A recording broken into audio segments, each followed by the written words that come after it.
ধরনের দেখবেন কারো পেটের যন্ত্রণা হচ্ছে, সে ওষুধ খাচ্ছে, পেটের যন্ত্রণা কমে গেল, কিন্তু সাইড এফেক্ট কি দুদিন পরে তার পায়খানা শুরু হলো। তদ্রূপ কীর্তন করে যদি কারো বাড়ি গাড়ি হয়ে যায়, ওটা কীর্তনের ফল নয়, ওটা সাইড এফেক্ট। ওর বাড়ি গাড়ি হচ্ছে, তার মানে কীর্তনও সঠিক জায়গায় করতে পারেনি।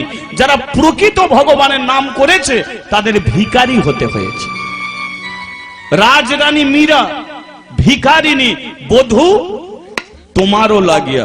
রাজার মেয়ে মীরাবাই ভিখারি হয়ে গেল। রাধা রানী রাজার মেয়ে ছিল, ভিখারি হয়ে গেল। এরা ভগবানকে প্রকৃত ভালোবেসেছে, তাই এদের ভিখারি হতে হয়েছে। তদ্রূপ আজকে ভগবান দেখুন, সে বলে ওরে সুদান্না, যে করে আমার আশ তার করি সর্বনাশ। একটা একটা তো তোর জীবনে আসবেই সর্বনাশ। ওরে রাধা রানীর ঘরে ছিল তিনজন শত্রু, রাধা রানীর ঘরে ছিল তিনজন শত্রু, তবু সে সেই শত্রুকে অতিক্রান্ত করে হরিনাম করত। রাধা রানীর ঘরে ছিল জটিলা কালী ভক্ত, কুটিলা কালী ভক্ত, ওর নিজের স্বামী আয়ান ঘোষ কালী ভক্ত, রাধা রানী একাই কৃষ্ণ ভক্ত। তাহলে তিনজন যেখানে শত্রু হয়ে আছে, তার মাঝখান দিয়ে রাধা রানীকে ভগবানকে ডাকতে হয়েছে। তাহলে কম কষ্ট পেয়েছে? কম কষ্ট পেয়েছে? আর তোর ঘরে দেখ, তোর স্ত্রী শত্রু, তোর বাবা শত্রু, কিন্তু তার মাঝখান দিয়ে তোকে উঠতে হবে। তুই যদি আমাকে ছেড়ে স্ত্রীর দিকে যদি যাস, তোর স্ত্রীকে পাবি, আমাকে পাবি। আর আমি এ পরীক্ষা করে যাবই, তাই তোর জীবনে অনেক দুর্ঘটনা ঘটবে। দেখ, তোর আমি সর্বনাশ করব, তোকে ভিখারি হতে হবে। রাজার ছেলে হলো, তুই ভিখারি হবি। যদি আমাকে ধরে রাখতে পারিস, তাহলে তুই আমাকে পাবি। আর আমাকে যদি ছেড়ে দিস, তাহলে তোর সুন্দর স্ত্রীকে পাবি, আমাকে তুই পাবি। বলিয়ে রাধা মাধবে কি, গিরিধারী শ্রীকৃষ্ণ কি।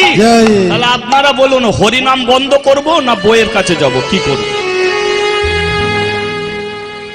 কি আমার করা উচিত? আপনারা আশীর্বাদ করলেন, কিন্তু আপনারা আমাকে প্রাণ ভরে আশীর্বাদ করলেন যে না, তুমি তোমার স্ত্রীর কাছে যেও না, তুমি হরিনামটাই করো। কি? তাহলে আমি সেটাই করব। ওই হে দয়াময়, আজকে আমি তোমারও চরণ ছুঁয়ে প্রতিজ্ঞা করলাম, যে স্ত্রী আমাকে হরিনাম করতে দিল না, তার ছায়া পর্যন্ত মারানা উচিত। দেখবেন এই ধরনের অনেক ছেলে আছে, অনেক মেয়ে আছে, যারা ভগবানকে নিয়ে টিটকিরি করে, যারা ভগবানকে নিয়ে উপহাস করে। তুমি তাদের কোনোদিন সংস্পর্শে যাবে না, তাদের সঙ্গে কোনোদিন দ্বন্দ্ব করবে না, তাদের সঙ্গে কোনোদিন তর্ক করবে না।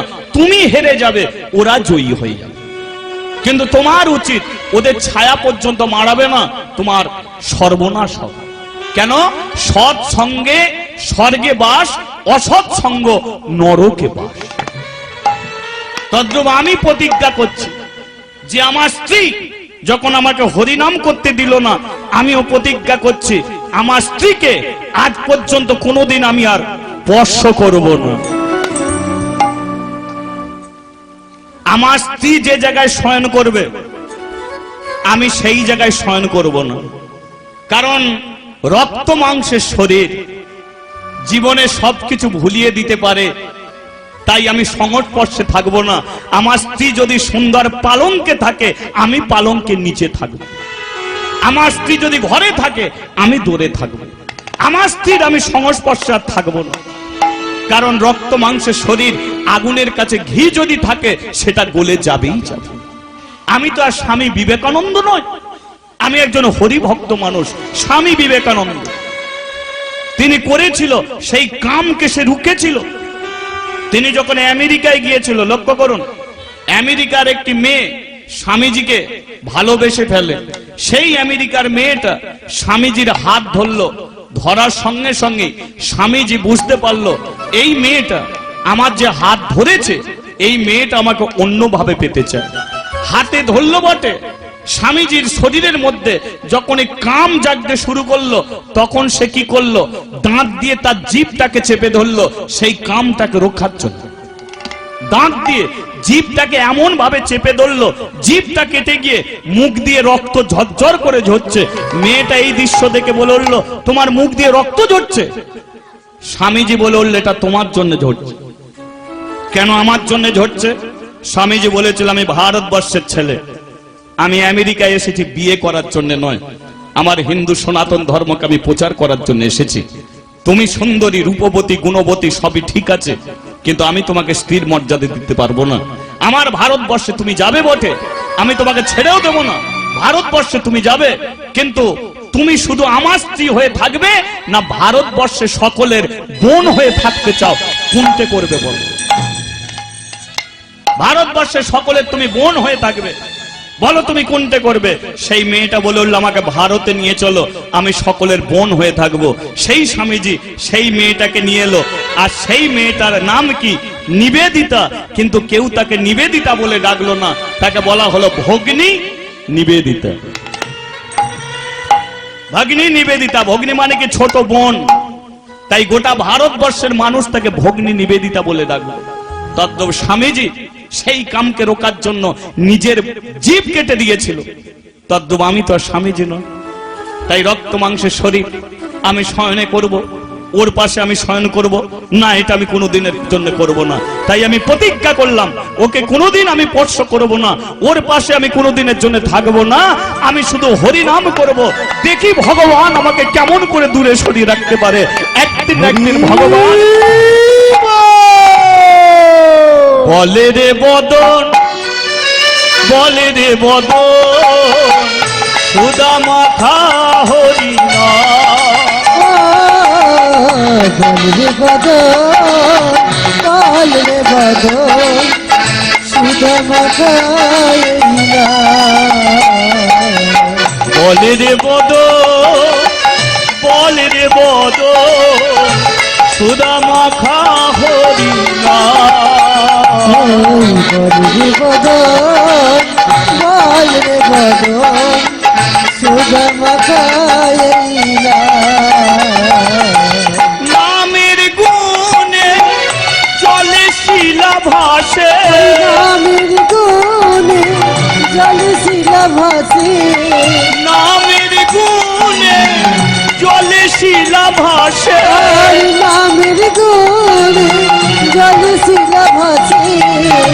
শীতল হয় প্রাণ রে, শীতল হয় প্রাণ। ওই নামের গুণে জলে শিলা ভাসে, নামের গুণে জলে শিলা ভাসে। শীতল হয় প্রাণ গো, শীতল হয় প্রাণ। বলে রে বদন, বলে রে বদন, সুদা মাখা কৃষ্ণ না। বলি বদন, বল রে বদন, সুদা মাথা হরিনা। বলিয়ে রাধা মাধব কি জয়, ভগবান শ্রীকৃষ্ণ কি জয়। কিছু খাবে কি? কিছু খাবে না? না, মানে প্রভাবতী স্বামীকে সেবা দিচ্ছে, কিছু খাবে নালে নিয়ে চলে যাচ্ছি। সুদান্না বলে, তোমার হাতে জল খেলেও পেটের যন্ত্রণা হবে, বিষয়ীর অন্ন জীবনে তুমি খেতে যেও না। বিষয়ীর অন্ন বলতে কোনটে? যারা দেখবেন, যারা চুরি করে, ডাকাতি করে, মানুষ খুন করে লক্ষ লক্ষ টাকা উপায় করলো, তার স্ত্রী দামি দামি শাড়ি পরলো, সুন্দর পোশাক হলো, এদের বাড়িতে তুমি যদি 1 মাস যদি খাও, তাহলে তোমার রক্তে যে কৃষ্ণ ভক্তি আছে সেটা নষ্ট হয়ে যাবে। তাই বিষয়ীর বাড়িতে কোনোদিন তুমি সেবা নেবে না। আর যারা কোনোদিন হরিনাম মুখে উচ্চারিত করে না, যে বাড়িতে তুলসী তলায় কোনোদিন জল পড়ে না, যে বাড়িতে কোনোদিন সন্ধ্যা প্রদীপ ধরে না, সেই বাড়িতে গিয়ে তুমি বসবে না। জল খাওয়া তো দূরের কথা, সেই বাড়িতে বসবে না। সেই বাড়িতে বসা মানে জানবেন, ওটা বাড়িতে আপনি বসলেন না, ওটা একটা ভাগাড়ে গিয়ে আপনি বসেছেন, ওটা একটা ভাগাড়। তদ্রূপ বিষয়ের অন্ন তুমি খেও না। তাই সুদান্না বলল, তোমার হাতে জল খেলে আমার পেটের যন্ত্রণা হবে। তুমি তো ভোগী আর আমি ত্যাগী।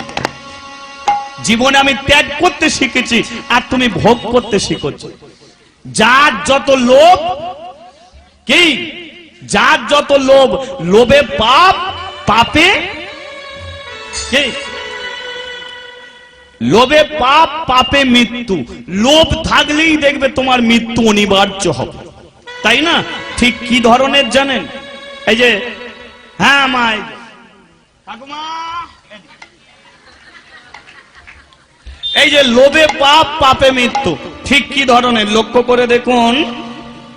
দেবরাজ ইন্দ্র স্বর্গে থাকে, আর দেবরাজ ইন্দ্রের একটা হাতি ছিল, সেই হাতির নাম হলো ঐরাবত হাতি।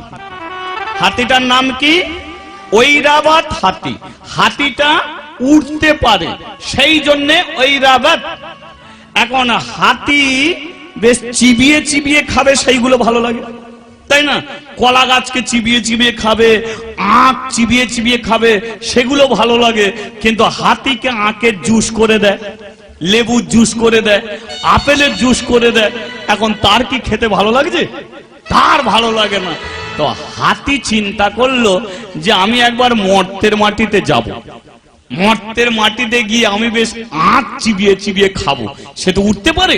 এখন হাতি উড়ে উড়ে মর্তে এসেছে, আর আখ বাগানে ঢুকে আখ চিবিয়ে চিবিয়ে খাচ্ছে, বড় আনন্দ পাচ্ছে।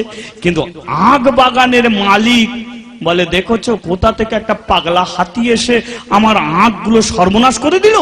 এখন বাগানের মালিক এসে কি করেছে, হাতির লেজটাকে ধরেছে। এখন হাতি যে উঠতে পারে ও তো জানে না। এখন হাতি ভাবলো আমাকে বেধড়াক্কা পিটবে, সেই ভয়ে কি করেছে, লেজ ধরেছে, অমনি হাতি উঠতে শুরু করেছে। এ লেজ ধরে আছে, হাতি উড়ে উড়ে যাচ্ছে। এ মালিক ভাবছে এবারে যদি আমি লেজ ছেড়ে দিই আমি মরে যাব। দেখি হাতি উড়ে উড়ে কোথা যায়, একদম স্বর্গে এসেছে। এখন মালিক ভাবছে যাই হোক হাতির লেজ ধরে তবু স্বর্গে এসেছি। এখন স্বর্গ চারিদিকে ঘুরছে, কালীকে দেখতে পাচ্ছে, দুর্গাকে দেখতে পাচ্ছে, শিবকে দেখতে পাচ্ছে, মুনি ঋষি সবাইকে দেখতে পাচ্ছে। মালিক ভাবছে বারে বা, মানুষ মরে গেলে নরকে যায়, আমি বেঁচে থেকে স্বর্গে এসেছি। যে কালীকে এত ডাকাডাকি করে, কালী ওখানে নাচানাচি করছে, কি আনন্দ মালিক পাচ্ছে। কিন্তু এইভাবে দেখতে দেখতে মাসখানেক হয়ে গেছে। হঠাৎ মনে পড়ে গেল যে মাসখানেক কেটে গেলে আমার বউ খেতে পাচ্ছে তো, কিন্তু আমি স্বর্গে চলে এসেছি, এবার আমি যাব কি করে? এখন মালিক হাতি ভাইকে ডাকছে, কি রে আখ কেমন লাগলো? বলে চিবিয়ে চিবিয়ে খাচ্ছিলাম, তুমি তো চোর ধরে ফেললে আমাকে, তোমাকে তুলিয়ে নে। আবার আখ খাবি? বলি ইচ্ছা তো আছে। বলে তাহলে আমাকে নিয়েছো আবার আমাকে। এখন হাতির লেজ ধরে ধরে আবার মর্তের মাটিতে এসেছে, ঠিক আছে? এখন আখ বাগানে হাতি আখ খাচ্ছে, আর এদিকে এ লোকজন ঠিক করছে, সবাইকে বলে জানিস আমি স্বর্গে গিয়েছিলাম। গাল ফাটিয়ে মতো বলে না রে আমি সত্যি বলছি। স্বর্গে গেলি কি করে? বলে ওই হাতির লেজ ধরে। বলে তাহলে আমরাও গিয়ে লেজ ধরবো, আমরাও স্বর্গে যাব। বলে তাহলে চ, ও আখ খেয়ে নিক, আবার লেজ ধরে স্বর্গে যাব। স্বর্গ থেকে ঘুরে এসে আবার আঁকের লোভ দেখিয়ে হাতিরই লেজ ধরে আবার নিচে চলে যাবে, ঠিক আছে?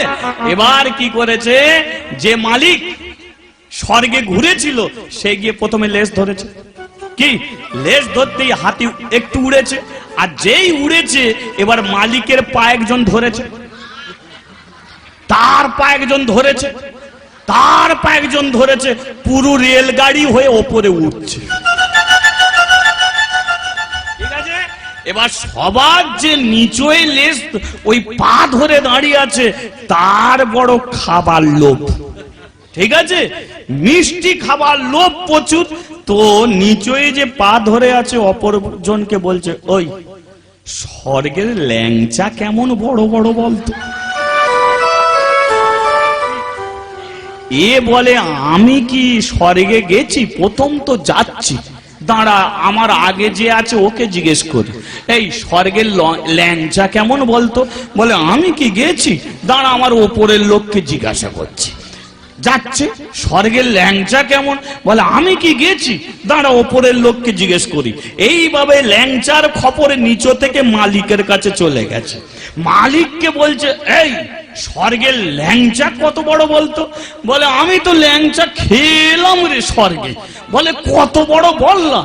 মালিক হাতের লেজ ছেড়ে দিয়ে বলে এত বড়। বুঝেছে? লেজটাকে ছেড়ে দিয়ে বলে এত বড়, আর যেই বলেছে এত বড় রেলগাড়ি আবার পড়ছে।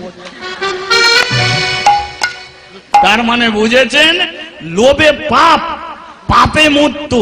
সেই জন্য কোন লোভী মানুষের সংস্পর্শে থেকো না, তোমার মৃত্যু হয়ে যায়। কোন অসৎ ব্যক্তির সঙ্গে থেকো না, তোমার জীবন নষ্ট হয়ে যায়। তদ্রূপ এই সুদান্না বলে, তোমার হাতে যদি খাই আমার পেটে যন্ত্রণা হবে, আমি নিজের খাবার আমি নিজেই খাবো। ঠিক আছে? এমনি করে দিন যায় রাত হয়, রাত যায় দিন হয়। ও প্রভাবতী সোনার বিছানায় শয়ন করে থাকে, আর সুদান্না কি করে? সেই পালঙ্কের নিচে ছেড়ে একটা মাদুরি বিছিয়ে শয়ন করে থাকে। প্রভাবতী রাত্রিকালে নাক ডাকিয়ে ঘুমায়, আরে সুদান্না ওই মাদুরিতে শয়ন করে চোখের জলে বালিশ ভিজিয়ে দেয়। চোখের জলে কেঁদে কেঁদে বলে, হে গিরিধারীলা তুমি মদন গোপাল, ডাকি গো আমি তোমারে, এসো গো আমারই কাছে। হে গিরিধারীলা মদন গোপাল, ডাকি গো আমি তোমারে, এসো গো আমারই কাছে। আমার গিরিধারীলা মদন গোপাল, গিরিধারীলা মদন গোপাল, এসো গো আমারই কাছে, ডাকি গো আমি তোমারে। এই গিরিধারীলা মদন গোপাল, ডাকি গো আমি তোমারে, ডাকি গো আমি তোমারে। নারায়ণ হে নারায়ণ, কৃপা করে একবার দাও দর্শন। নারায়ণ হে নারায়ণ, কৃপা করে একবার দাদা। নারায়ণ হে নারায়ণ, কৃপা করে একবার দাও দর্শন। নারায়ণ হে নারায়ণ, কৃপা করে একবার দাদা। কত বছর হলো মা? 2 বছর এইভাবে কেটেছে। এখন 2 বছর এইভাবে কাটার পরে একদিন একটা ঘটনা ঘটলো। ঘটনাটা কি? সুদান্না যখন তার ফুলের বাগানে ফুল তুলতে গেল, ফুলের বাগানে যখন ফুল তুলতে গেল, হঠাৎ দেখলো, জয় দাদে, হঠাৎ দেখলো সুন্দর একটা অশ্ব। আর অশ্ব মানে গাধা তো নাকি, ঘোড়া। সুন্দর একটা ঘোড়া জল খাচ্ছে। সুদান্না এক দৃষ্টিতে তাকিয়ে আছে, দেখতে পেল সেই ঘোড়াটার গলায় একটা জয় পতাকা আছে। সেই জয় পতাকায় বেশ কিছু জিনিস লেখা আছে। সুদান্না আস্তে আস্তে গিয়ে দেখলো যে লেখা আছে। কি লেখা আছে আমি বলি, নাহলে আপনারা বুঝবেন কি করে। কি? তাহলে আপনারা শুনুন যেটা ঘাড় ঘুরছে মানে আপনি আমার কথা শুনবেন না। শুনুন কি লেখা আছে। আমি হস্তিনাপুরের রাজা ধর্মরাজ যুধিষ্ঠির হস্তিনার বুকে শান্তি ফেরাবো বলে আমার অশ্বমেধ যজ্ঞের আয়োজন। এই অশ্ব আমি ভারতবর্ষের মাটিতে ছাড়লাম। ভারতবর্ষের কোনো যদি বীর থাকে তবেই সে অশ্ব ধরবে, আর অশ্ব ধরলে তার সঙ্গে যুদ্ধ করে অশ্বকে ছাড়িয়ে আনা হবে। তারপরে লেখা আছে যুধিষ্ঠির, ভীম, অর্জুন, নকুল, সহদেব, 5 ভাইয়ের নাম লেখা আছে। এখন সুদান্না যুধিষ্ঠিরের নাম পড়ল, ভীমের নাম পড়ল, কিন্তু অর্জুনের নামটা পড়ে দাঁড়িয়ে গেল। কেন না? সুদান্না মনে মনে ভাবলো যে আমি কানে শুনেছি অর্জুনের যিনি গাড়ি চালায় তিনি হলেন ভগবান শ্রীকৃষ্ণ। কে? তাই তো, অর্জুনের রথে সারথি কে? কৃষ্ণ। তাহলে যে গাড়ি চালায় সে হলো কৃষ্ণ। তাহলে আমি যদি অশ্বটাকে ধরি, অশ্বটাকে ছাড়িয়ে নেওয়ার জন্যে তাহলে অর্জুন আসবে, সারথি রূপে কৃষ্ণ আসবে, তাহলে অর্জুনের হাতে মরণ হবে কথাটা ঠিক, কিন্তু মরার আগে আমার কৃষ্ণ দর্শন হয়ে যাবে। কৃষ্ণ দর্শন হয়ে যাবে, আমার কৃষ্ণ দর্শনে হয়ে যাবে, কৃষ্ণ দর্শন হয়ে যাবে, এই জীবন আমার ধন্য হবে, কৃষ্ণ দর্শন হয়ে যাবে, জীবন আমার ধন্য হবে, কৃষ্ণ দর্শন হয়ে যাবে, জীবন আমার ধন্য হবে, কৃষ্ণ দর্শন হয়ে যাবে। বলিয়ে রাধা মাধবে কি জয়। আর একবার বলা যাবে কি? বলিয়ে ভগবান শ্রীকৃষ্ণ কি জয়। তাহলে অশ্বটাকে ধরা যাবে কি? বলুন, ধরলে আমার কিন্তু কৃষ্ণ দর্শন হবে, তাহলে ধরি। আরে তোমার মরণের ভয় হচ্ছে না? অশ্বটাকে ধরলে তুমি তো মরে যাবে। বলে মরতে তো প্রত্যেকটা মানুষকেই হবে, আজ নয় কাল নয় মানুষ মরবে, কিন্তু মরার সময় যদি কেউ ভগবানকে দর্শন করে মরে তাহলে তার জীবন ধন্য হবে। তাহলে আমি মরবো, কিন্তু মরার আগে আমার কৃষ্ণ দর্শন হবে। সুদান্না কি করেছে? যুধিষ্ঠির যজ্ঞের অশ্বটাকে বলিয়ে মহারাজ হংসধ্বজ কি জয়। হ্যাঁ, ব্যাপারটা কি? আপনি জয়ের ধ্বনি করছেন, আপনার ছেলে একটা দুর্ঘটনা ঘটিয়েছে। বলে আমার ছেলে কি দুর্ঘটনা? ও বলে ওই যুধিষ্ঠির যজ্ঞের অশ্ব আপনার ছেলে ধরেছে। আর লেখা আছে অশ্ব ধরা মানে যুদ্ধ, অর্থাৎ আপনার ছেলের জন্য আমাদের যুদ্ধে যেতে হবে, সবাইকে মরতে হবে। হ্যাঁ সুদান্না, এদিকে অশ্ব ধরেছিস কেন? কৃষ্ণ দর্শন হবে বলে। ওরে ও ধরলে যে যুদ্ধ হবে, আমিও মরবো, তুইও মরবি। ওরে স্বইচ্ছায় অশ্ব নেবে না, ধরেছিস যখন আমাদের সকলকে মরতে হবে। সুদান্না বলল কাউকে মরতে হবে না। কেন না? ভগবান কোনদিন তার ভক্তকে মারে না, অভক্তকে মারে। ভগবানের যে ভক্ত হয়েছে, ভগবান তাকে বারে বারে রক্ষা করেছে। আর ভগবানের যে নাম কীর্তন করে না, ভগবান তার দিকে ফিরেও তাকে না। সে যদি ভক্তের উপর অত্যাচার করে, ভগবান তাকে গিয়ে ধ্বংস করে।